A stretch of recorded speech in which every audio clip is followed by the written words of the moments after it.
Cut. This is The Cut. The Cut podcast with Pete Ferguson. Film, music, games, entertainment. This is The Cut from Telegraph Talk.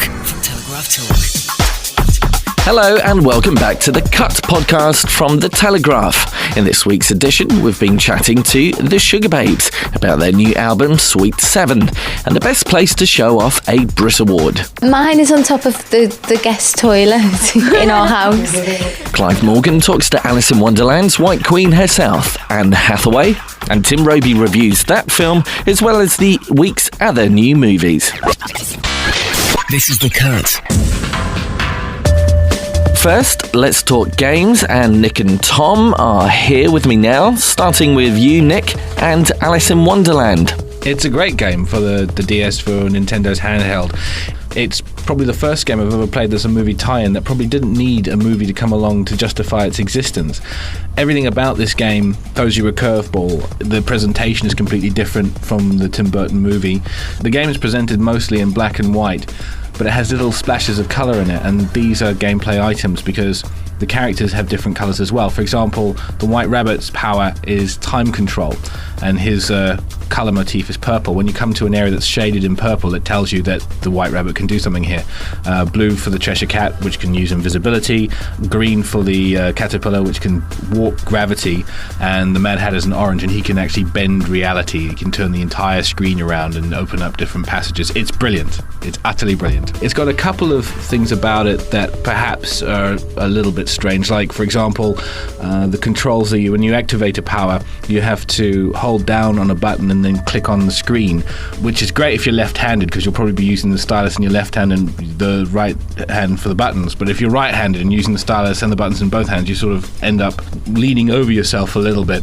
It's also got segments where you have to find colours and film them with the DSi camera to open up content in the game. That's great if you're at home on your own, but if you're commuting like me, you get some very strange looks on the tube. Okay, moving on then to Final Fantasy 13, I believe we're up to now. Nick, is the Final Fantasy franchise getting a little bit tired now? You couldn't really say that Final Fantasy 13 is tired when you're looking at the aspects apart from its genre. I mean, it looks absolutely gorgeous. It really does. And Square Enix have also taken the step of making the combat a little more fast-paced. It's still turn-based, but it's faster this time around. And of course, being as a Final Fantasy game, you have the usual things in here, like very androgynous-looking heroes, big hair, gun swords. You even have a pair of characters, ladies, androids, who turn into a massive motorcycle. Yeah, that certainly sounds like the sort of game you would enjoy, Nick. But Tom, over to you.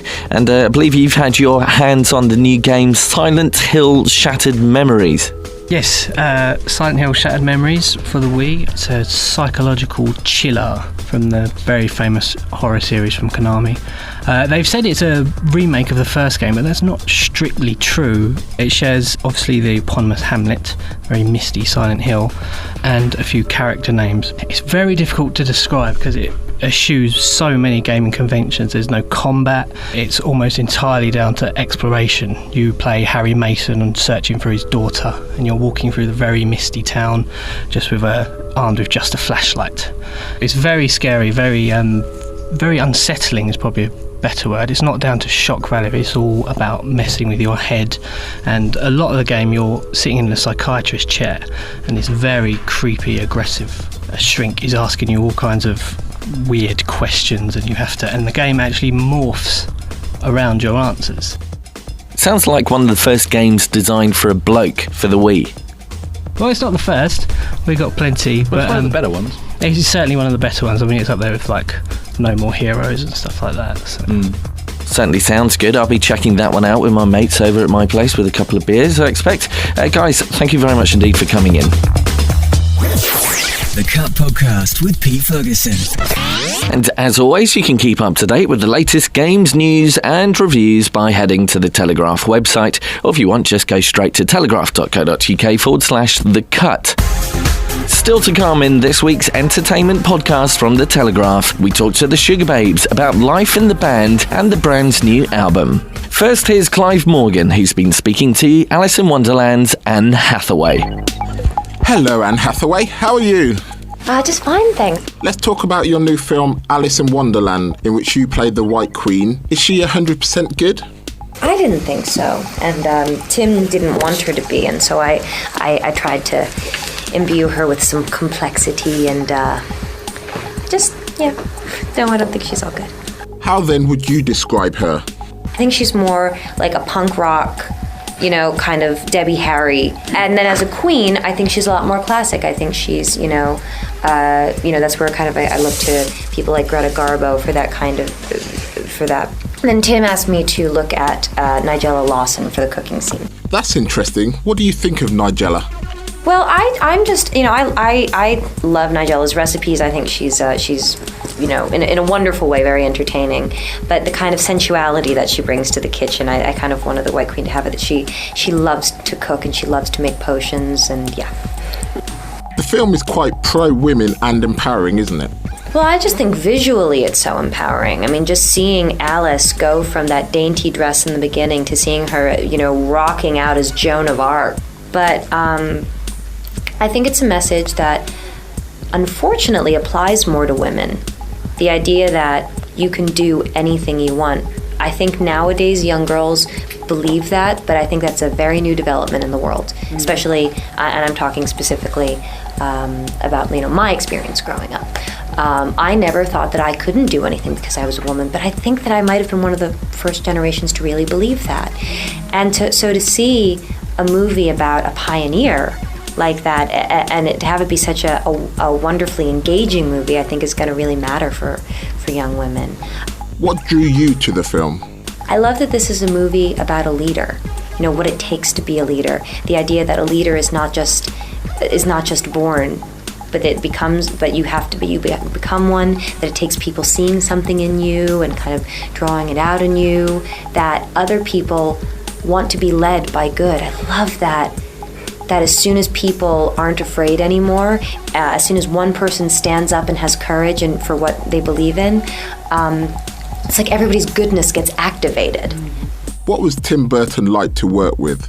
Tim marches to his own beat, and he doesn't hear anyone else's, and he doesn't worry about anyone else's, I think there's, even when people have an individuality, there's always the temptation to look over and see what everyone else is doing. I think that's the thing that Tim and Helena and Johnny have in common. I think that they're really living their own lives as themselves, and I think they've all found a friendship together, and they're like a little rock band.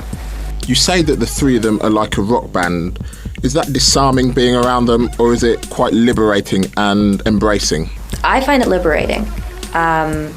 I felt like they asked me to join in on their record and sing backup, so I'm just thrilled. But in addition to being absolutely jaw-droppingly brilliant artists, they're just great people. They're just fun to be around. They're leading fun lives, and they really don't care if anybody's watching.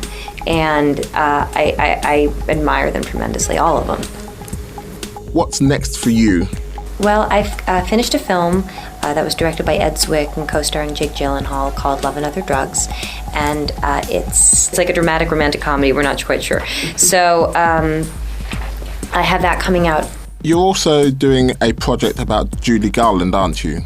I'm attached to play Judy Garland, and right now we're trying to find a producers to kind of give that project a kickstart. Why Judy Garland? She's one of my heroes. She's one of my favorites. I love her to death, and it's kind of one of those opportunities that I don't think I'm ever going to feel ready for it, but you certainly can't walk away from. And that was Clive Morgan talking to Anne Hathaway. You can find out what The Cut's film critic Tim Roby thinks about that film and the week's other new releases later on in this week's podcast. In 2003, Heidi Range from the Sugar Babes picked up a Bruce Award for Best Dance Act, along with former band members Mucha Buena and Keisha Buchanan. And as the new Sugar Babes lineup gets ready to release a brand new album called Sweet 7, Heidi reveals where she keeps that most prestigious of awards.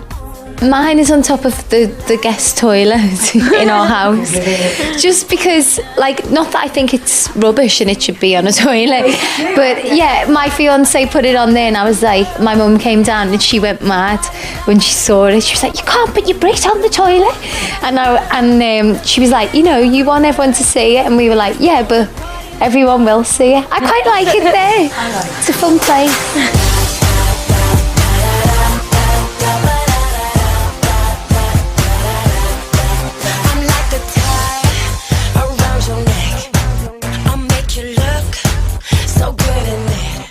With every album, we always want to, you know, change what we do, just so we're not bored and obviously our fans aren't bored, and you want to try new stuff out. But it is quite a party album, this one. So yeah, but we've really enjoyed trying out different things. And cheeky, yeah, definitely cheeky. Like, don't take the lyrics too seriously, because they're quite, you know, yeah. And even like we're all singing them, like, oh god, I hope people don't think I actually think that of myself. But yeah, it's funny, like light-hearted and in like an enjoyable album. And then we got two like ballads on there. And that one of our favourites actually, Little Miss Perfect, which we absolutely love. We're just very proud of it.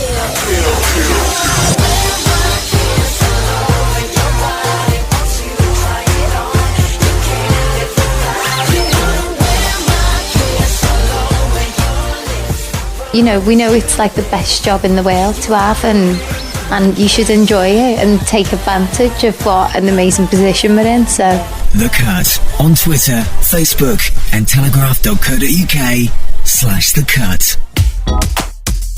And that was the Sugar Babes talking to The Cut. And you can watch that interview on video in full by heading to telegraph.co.uk/The Cut.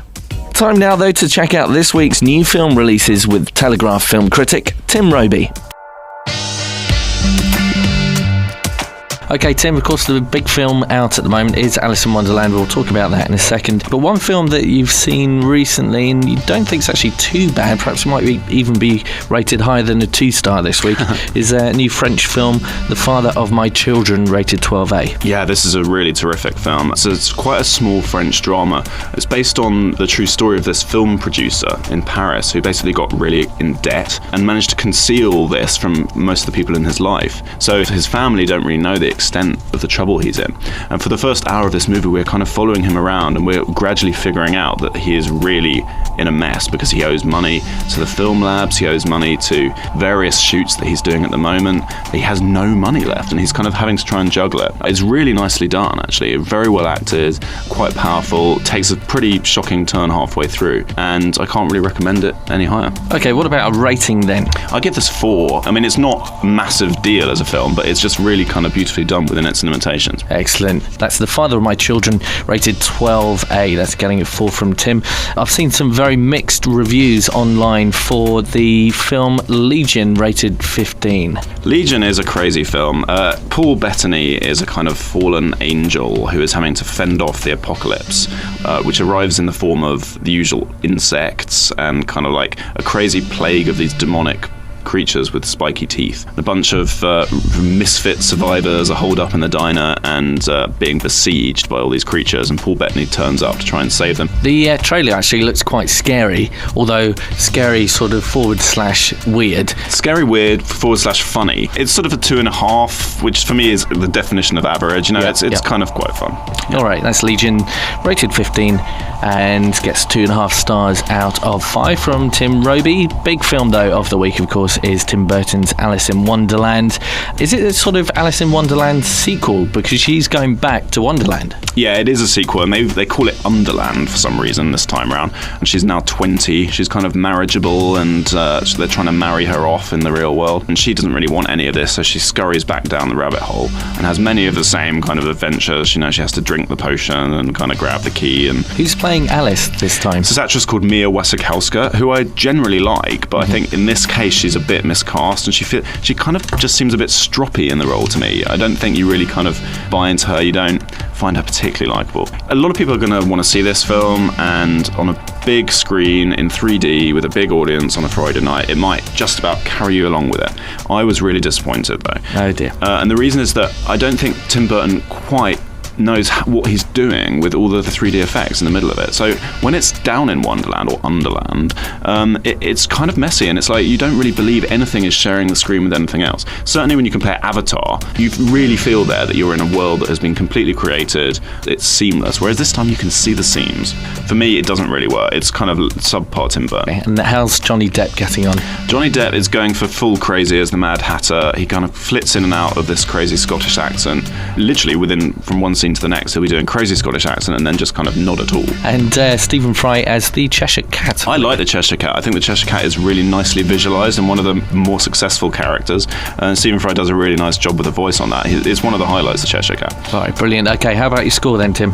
As I say, I was on the whole pretty disappointed. It's sort of 2.5 territory for me. Really? Yeah, I mean, people will disagree. I don't expect to be in the majority on this one, but I much preferred Sweeney Todd, which was the last Tim Burton movie. Okay, your film of the week then is Father of My Children, rated 12A, and that got 4 stars from Tim this week.